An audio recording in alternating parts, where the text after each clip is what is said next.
Let's kick off the show now by casting an eye over some of the stories making global headlines, starting in the United States, where President Joe Biden has reassured donors at a fundraiser that he's fully up to the challenge of beating Donald Trump.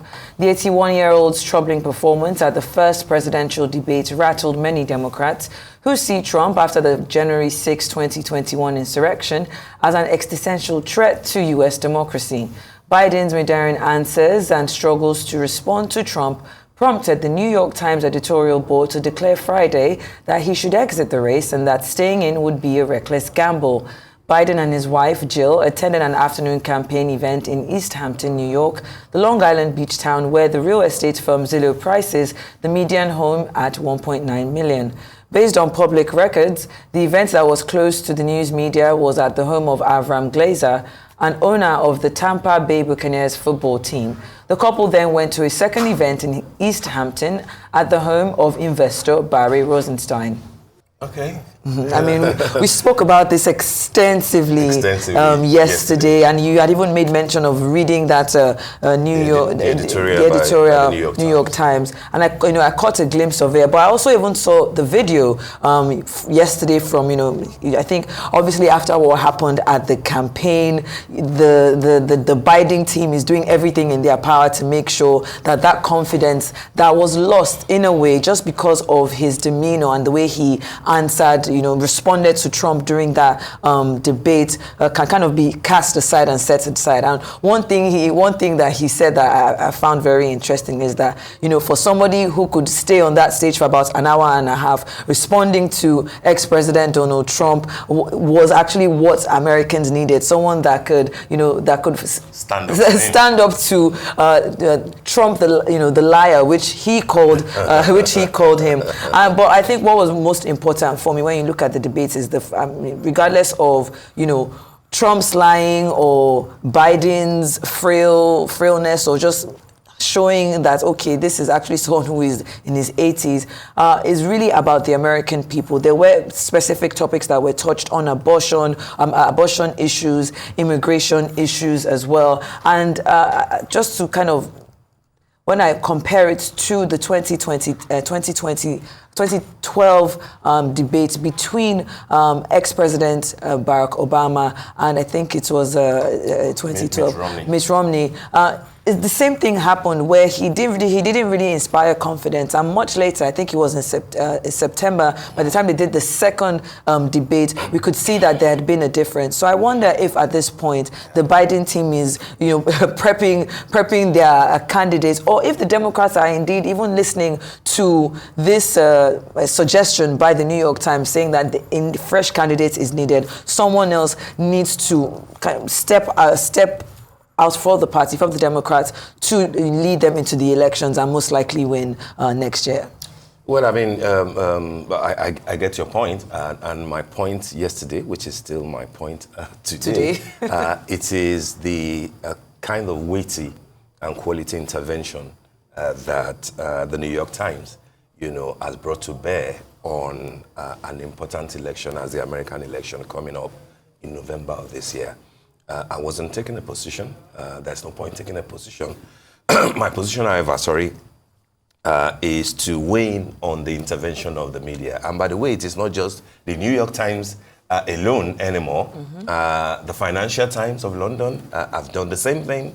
The Atlantic, have also done the same thing in terms of strong editorial to say that given the performance of President Biden, which was a culmination of the apprehension that many people have had about him, that they think that it will be a costly gamble and that it will be in his own interest, to consider stepping down. Mm-hmm. I don't think that anybody is trying to bully President Biden, and just like I tried to explain yesterday, and which is quite clearly stated in the New York Times editorial, it is not an easy process to get a candidate or a presumptive candidate of the party to step out of the race. Mm-hmm. You will need his concurrence, to get that done. But this is about the first time in modern American political history that newspapers, which are key, which are important. I mean,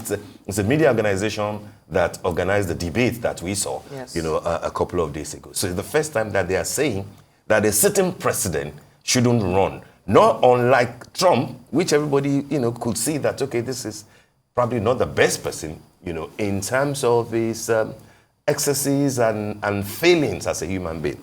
But for Mr. Biden, in terms of his age, in terms of his health, in terms of his, courage, they do not think that he's got what it takes as at this time to be the commander-in-chief. And that it might degenerate, which is the fear of a lot of people. But of course, let's see what happens in September if it stays up to that. Definitely. When the second debate will be held. All right. And now to the big day in France, where eligible voters are going to the polls today in the first round of snap elections to the National Assembly, called after President Emmanuel Macron dissolved parliament last month. The far-right National Rally Party, led by Marine Le Pen and Jordan Bardella, are well ahead, according to opinion polls, and the closest they've been to seizing power in modern times. More than 2.6 million people of France's 49 million voters have registered to vote by proxy, an indication of the high turnout expected for such a per-voter election. All right, so this is about France. All right, I think we should continue, actually. Yes. Arise Chief International Correspondent John Cookson now joins us from Paris, the French capital, for more on how the voting there is panning out. Good morning, John. Good to have you join us on the morning show today.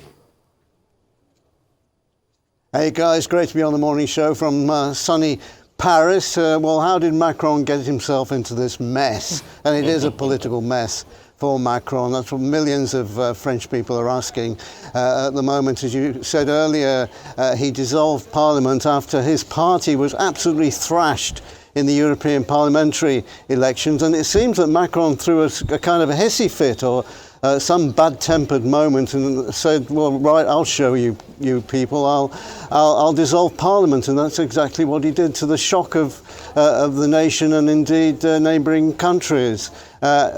In the hope possibly that the support for the right wing might dissipate and that the left would fall into disarray as they have in the past. But the complete opposite has happened.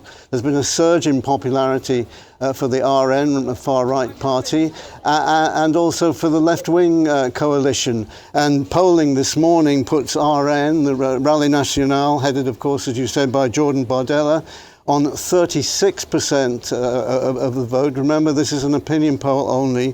The NFP, which is a coalition of the left wing, on 29%. And Macron's Renaissance party and its coalition on only 21%. So according to the opinion polls, the right-wing RN party is set for a huge victory. But I stress, these are only opinion polls, and the other thing to bear in mind is that this is just the first round. Polling is today. Polls close at 8 o'clock tonight, 7 p.m. Nigerian time. But there's another round of voting next Sunday when the full result will actually be known. So it is a mess, and we're facing the possibility of Macron appointing a far-right Prime Minister in the form of Jordan Bardella. This has happened rarely in French politics, only 3 times before, where the Prime Minister is a different political party to the President. And whatever happens, there's some very difficult days ahead for France. Guys?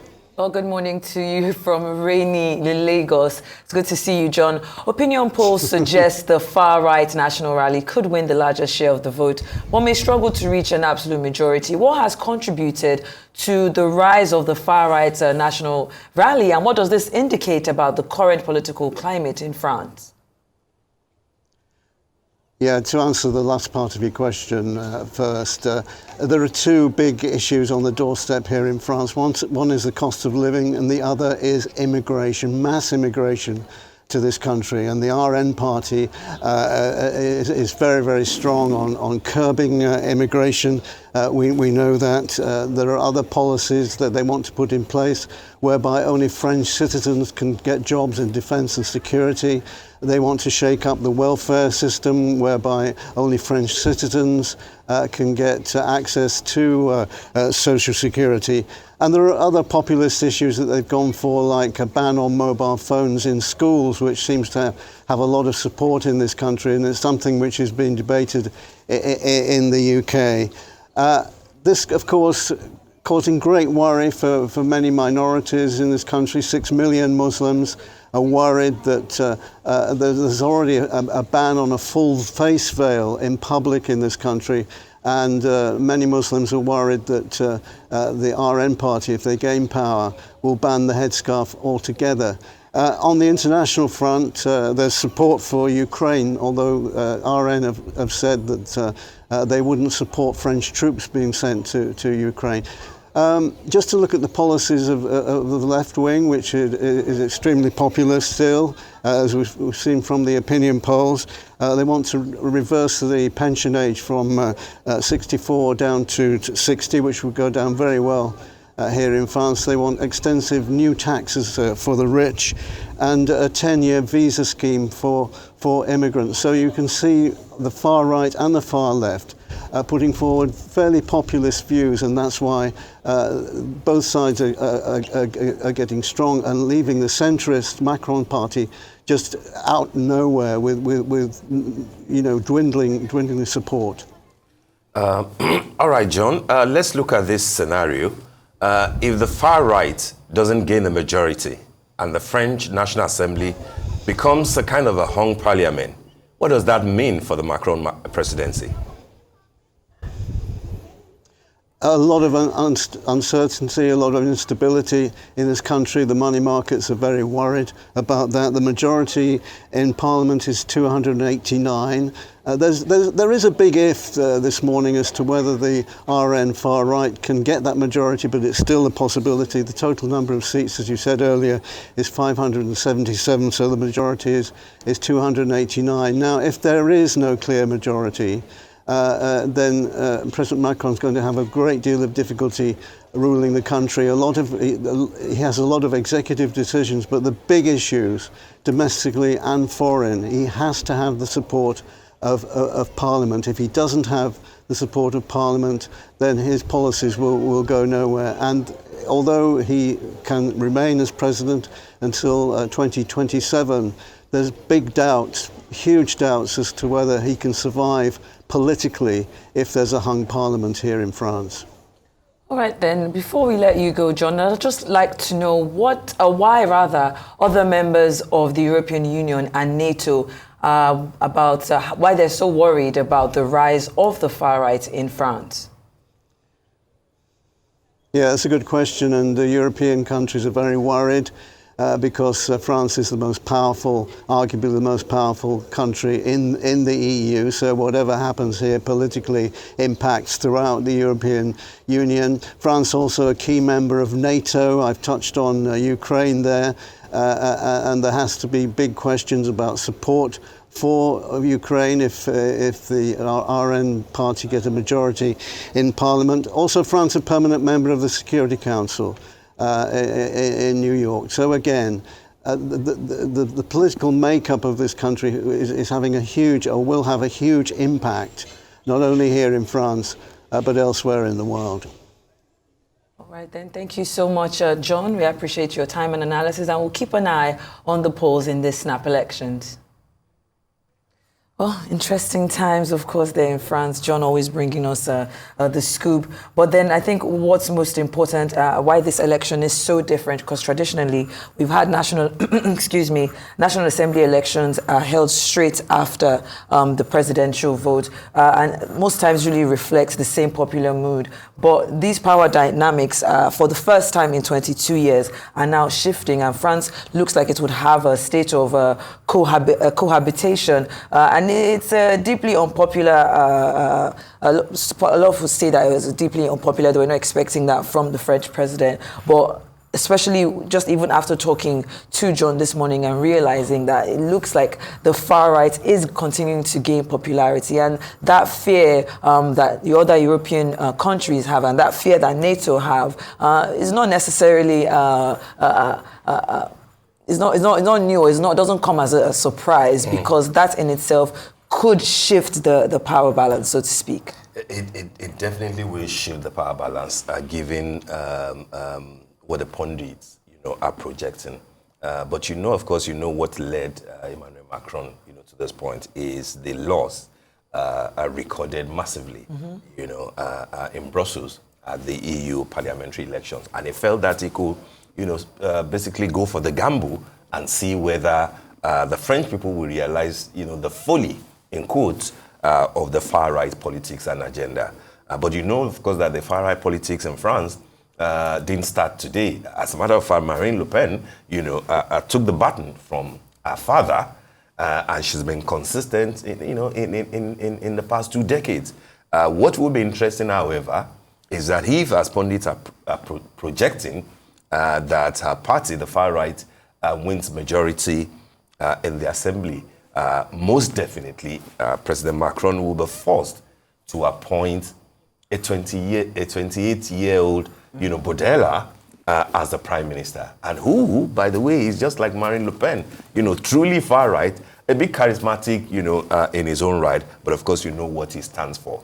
It is not what Macron stands for. It is not what immigrants stand for. But can you really, blame them if they look above their shoulder to Italy? They see what is happening there. If they look to Netherlands, they see what is happening there in terms of how the far right seems to be gaining ground. So I think that to be an interesting election. But just like John said, this is just the first part of the game. Yeah. There will be a second part when people will now have, French voters will now have the opportunity to reconsider, where they should pitch their tent. But from all that we can see and we can read from the pundits, it looks like there will be a new prime minister for France. And if that continues, if the momentum for the far right continues like that, who says that by the next presidential, election, that Marine Le Pen may not spring a surprise?